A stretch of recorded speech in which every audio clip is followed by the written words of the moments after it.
Hello, everyone, and welcome back to Spearman Studios. And this past week, we've had the Oscars. Everyone's talking about it, how Green Book should not have won.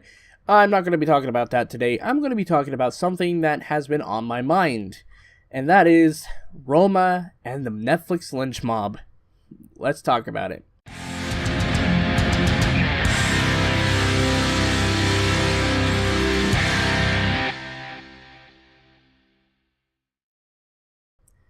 It should be said that for the past 40 years, Hollywood has had a tendency to attack things that, in general, people have taken for granted, such as VCRs back in the 80s. Hollywood was very much against, VHSs, VCRs, as they thought that it would be piracy, to record movies off of television and have them in your collection because, films weren't readily available for people in marketplaces or anything like that. And people were like, oh, this is going to violate copyright. Obviously, Sony won in court in 1989, and now the conversation's shifted to digital media. And part of that new media discussion is what truly makes a cinematic experience, and this is in relation to Roma. And when you really think of the cinematic experience, what do you really think of? You think of the big marquee cinemas, right? You get these signs everywhere, you got posters, you're getting ready, you see that door, you open it up, you go to reception, you go get your $50 ticket that's overpriced, but you live through it anyway. Then you go get your $50 bucket of jumbo popcorn and your little Sour Patch Kids, and then you go into the theater, you sit down, and you're relaxing, right? You're just relaxing, getting ready for the movie. And then your chair is kicking. Somehow some person is kicking the back of your chair. And then you have that one person sitting in the front row just looking at their phone. Looking at all the messages that they have, including 2 Facebook notifications that I should probably look at later because I'm recording a video. And you have all this stuff. And you have the floor, which is sticky. You have the gum, which is annoying as hell. But that's just at AMC theaters and Regal and some big chain ones. This isn't the case for art house cinemas. Metro and Bijou, those are really good art house cinemas. Too bad they're not in a lot of places, like where I live. And that's the cinematic experience for most people nowadays. But because of the growing change in the economy and how people are watching movies nowadays, especially digitally, on their cell phones, on their computers, on their game consoles with Netflix and Hulu and Amazon, the landscape has certainly changed. And I think we can all say that is probably for the better. Who knows? But a lot of people, considering, the whole Roma thing, have kind of come against it. And we're going to talk about it. It was announced back at the start of February that Alfonso Cuarón's Roma, as well as a couple other films, were nominated for various awards at the Oscars. But apparently, people did not like that. So the day before the Oscars, actress Aubrey Plaza, which I've never heard of before this, used her time on stage at the Film Independent Spirit Awards, which is essentially a Oscars for independent film. She took her time on that stage to really slap at Netflix, saying this: "I do love movies. I truly believe that people should see them how they are meant to be seen, in the theaters." To which the entire audience becomes an entire roarous applause, with a bunch of clapping. And then she continues on, saying this: "And I know, if the movie you poured your soul into is on Netflix, it will be seen by millions of people as they scroll past it, finding the show about folding socks into squares, tidying up, or Roma. Either way, you're going to watch a show about people cleaning up shit, so who cares?" You know how condescending that really sounds? I mean, imagine, from a PR perspective, how condescending that really does sound. It sounds like you really don't give a shit about any films whatsoever. And you're an actress. Visible confusion. Yes, the whole story of Roma does center around some maids, but the thing that you're not understanding about this movie, Audrey Plaza, is that the movie itself is a movie about the bonds of family during times of crisis and how that loving bond can keep people together. It's a movie that showcases history not from a judgmental standpoint, but from a standpoint that looks at history in its entirety without judgment. It's a film that's beautifully shot and well edited, with the same passion and attention that an auteur director ought to have for his or her own film. And that was why Roma was nominated, and subsequently won Best Foreign Language Film, Best Director, and Best Cinematography. There you go. People like Plaza, who say this stuff about Netflix, and again, I'm not fully defending Netflix because they've done some stupid shit too, and I'll get to that later. But Plaza's statements is emblematic of why people seem to think that people in Hollywood are out of touch. Netflix is a huge company that not only brings entertainment from other companies, but makes their own content. Hundreds of their own content, and most of it not so great, right? But they've done some good stuff. And there's just a simplicity to just sitting down on your computer or watching it on your Fire TV or putting it up on your phone. There's a simple simplicity to just whipping something out and watching it, right? There's just something simple about that. And I know, for big budget films like Avengers or the next 4 James Cameron Avatar films, those require a big screen to watch it on, right? Big blockbuster films. But for many independent films, and many foreign films especially, they almost never get the opportunity to hit American shores, right? And for sites like Netflix to bring them in as a distributor isn't a bad idea. Honestly, it opens up the world to different ideas, thoughts, and voices and opinions from many different countries. And it's really, really exceptional. And again, the only time when we're able to see independent films in larger theaters is during Oscar season. Films like The Favorite, Green Book, and Vice probably would not have made it up here at all without the Oscars. And I'm just saying that. Now, we're going to cut to a day after the Oscars, February 25th. And this article popped up on the Hollywood Reporter saying, "Giving awards to Roma is a devaluation of the Oscars," says European exhibitors. And this itself is funny because it's Europe commentating on an American award show. "We consider giving 3 awards to Roma a devaluation of the Oscars," Detlef Rossmann, president of European Art House Cinema Association, or CICAE, told the Hollywood Reporter, adding that because Roma wasn't visible in most cinemas worldwide, the Oscars have become another version of the Emmys, honoring television productions.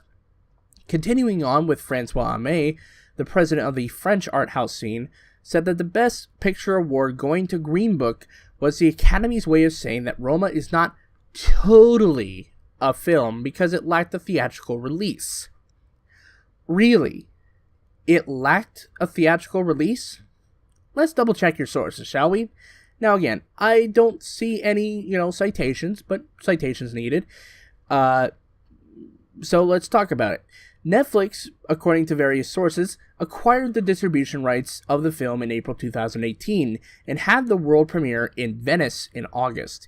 It passed around various fests in North America, including the New York Film Festival, which, by the way, that last part is a qualifier for being nominated for Best Picture, having a premiere in New York or LA. Just saying. In Mexico, it had a theatrical release on October 22nd, 2 months before its Netflix release, and the only reason why the film was never fully released into cinemas was because of Netflix, because they didn't want to give a longer window of exclusivity to many theaters, including Cinemex. Or hell, they didn't even bother to offer at all to give a deal with AMC and Regal Cinemas. But there was also a problem even if they did acquire the license to screen it, as movie theaters needed to have a 90-day minimum between exhibition and home viewing, such as Netflix. So the whole reason why the film wasn't fully theatrically released, even though it was theatrically released, was because of both Netflix and the theaters who weren't willing to change their policies to incorporate Roma. Just saying. Netflix obviously didn't care about the film Roma. They just wanted to use the Oscars as a way to promote their brand. Christian Brauer, chair of the German Exhibitors Association AG Kino, told THR, and to try and force their strategy of bypassing theatrical releases onto the industry. He noted, however, that Roma's failure to clinch the Best Picture nomination shows that money can't buy everything.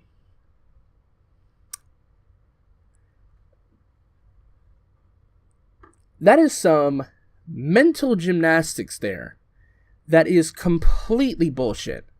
You want to know how many movies toed around the whole aspect that they were nominated for Best Picture or anything like that with Golden Globes or even the Oscars, or even, for that matter, put laurels on their posters from various film festivals as a way to market their film? I have a stack right here. Let's go through them. Coco. Right there, sticker for Golden Globes. La La Land, Academy Awards banner at the top. You have Hacksaw Ridge, 3 Golden Globes. You have American Hustle, Academy Awards. You know, need I go on? I got a whole stack full of movies that have used the line of, hey, we're nominated for something. Come watch this movie. Look at that. A whole stack. I probably have more out of my 500 plus movies, but who knows? You cannot seriously be saying that Netflix cheated when every other studio does the same bullshit. Roma followed every conventional rule in the book when it came to campaigning their movie for the Oscars. They spent money on an advertising campaign, much like every single other category in the Oscars, much like every single other studio. It's common knowledge now that the Oscars, for various studios, they spend part of the production budget to simply put ads during Oscar season. Hey, nominate this film. Vote for this film for this category. It's common knowledge nowadays that they buy their way in to the award ceremonies. It's common knowledge. People have done studies in that. And they even did a whole thing with King's Speech the other day. You know, the day prior. Now, it may sound like a lot, but it's actually not a bad investment. Over the past 4 years, Best Picture winners generated an additional $19 million at the box office.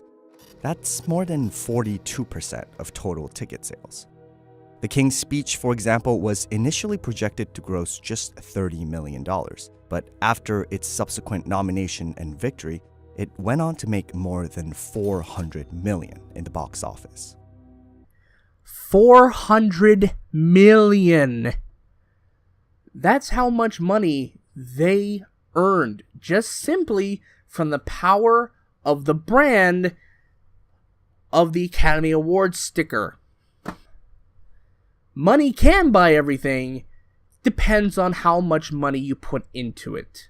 On top of all this, I want to say that for an industry that thinks that Netflix is too lowbrow for the Oscars, has never really looked at the Oscars themselves, because if you remember, for Best Animated Feature last year, guess what was nominated? Boss Baby.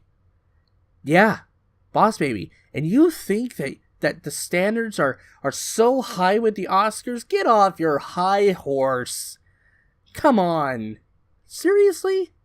You've never looked in a bargain bin or a red box? Seriously? You've never seen that? I'm just saying. And again, the film industry even puts out even worse films. Look at the Emoji Movie. Look at Slender Man. Look at Truth or Dare. Or most of any other films on my worst list. It's just annoying. We saw a film like Cold War, also foreign language, also black and white, did extremely well theatrically, said Brower. Roma could have been a box office success, and Netflix could have benefited from that. Listen, I ain't going to argue with the whole, you'll make more money bit as part of the whole movie making experience is earning money for the labor you put into it so that you could put more money into the next project that you put in. But what makes you think that a company who already spent money distributing and producing the film already aren't benefiting from the millions of people who have memberships with Netflix? And aside from avoiding taxes, of course. This whole notion that the only reason why films are made is to make money is completely ludicrous. Plenty of films were bombs, or weren't even critical darlings, but were also now praised to no end. Look at The Big Lebowski. Look at Pinocchio. Look at Fantasia. Look at, It's a Wonderful Life. All of them either bombed at the box office or were not critical darlings. But look at where they are now. Most of them are praised by film historians, film lovers, film enthusiasts, filmmakers even. The amount of a film's success shouldn't be solely dependent on how much money they make at the box office. You can make a film that bombs, but if it grows a cult following, does that not mean that it is successful in the same way? Right? You can make a lot of money on things like Avatar, but later on, it will diminish in its likability. Mostly because that film was Ferngully and everyone knew it, but just saying. But there's also another bit that people don't count on, is that personal taste.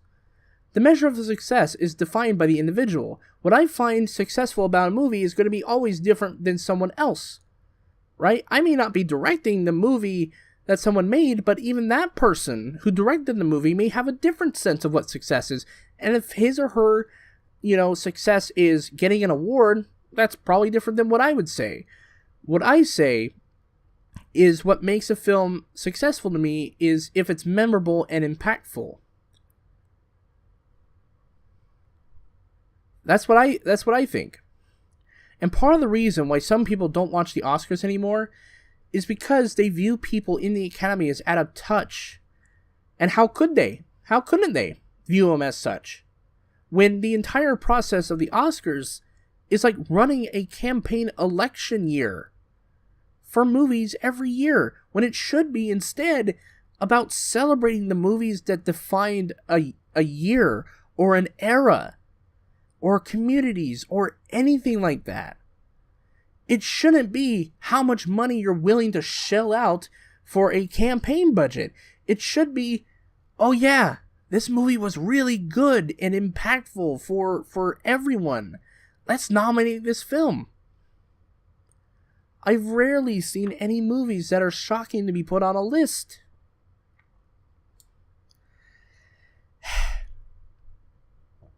If I earned an award for a movie that I knew the only reason why I got that award was because the company spent more money in advertising, I would be physically sick to my stomach. It makes it a whole unfair advantage for many people. It's like juicing up Usain Bolt before a big race, right? You already know he's going to win, but yet you're still fueling him. It's like with microtransactions, before they got, more cosmetic, but there's still combat advantages, right? It's because they spent more money. It's cheating. All it is cheating, and I would feel like a big fat cheater to every other person in that category.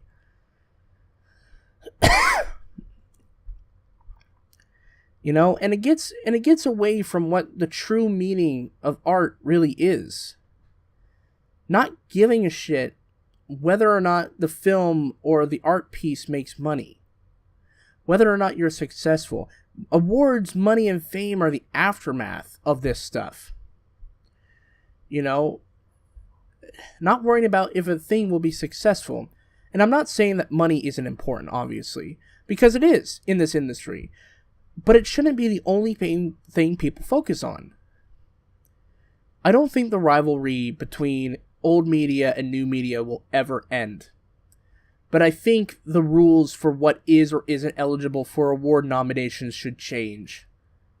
Considering that society itself, as well as the growing economy, is pointing more towards of a digital domain, I think the rules should change to reflect that growing environment. And it not only brings in, new sources of films to promote, but it also brings in more diversity. Because I could be an independent filmmaker who puts out a feature film on Netflix. Or even on YouTube. Hell, I just had a short film be selected for 2 film festivals now. And it's on YouTube. And I'm so glad for that. Whether you agree or disagree, we can all come together and say that this nonsense needs to stop because it's stupid. Thank you guys so much for listening to my really long rant. And I hope you guys have a nice day. Peace.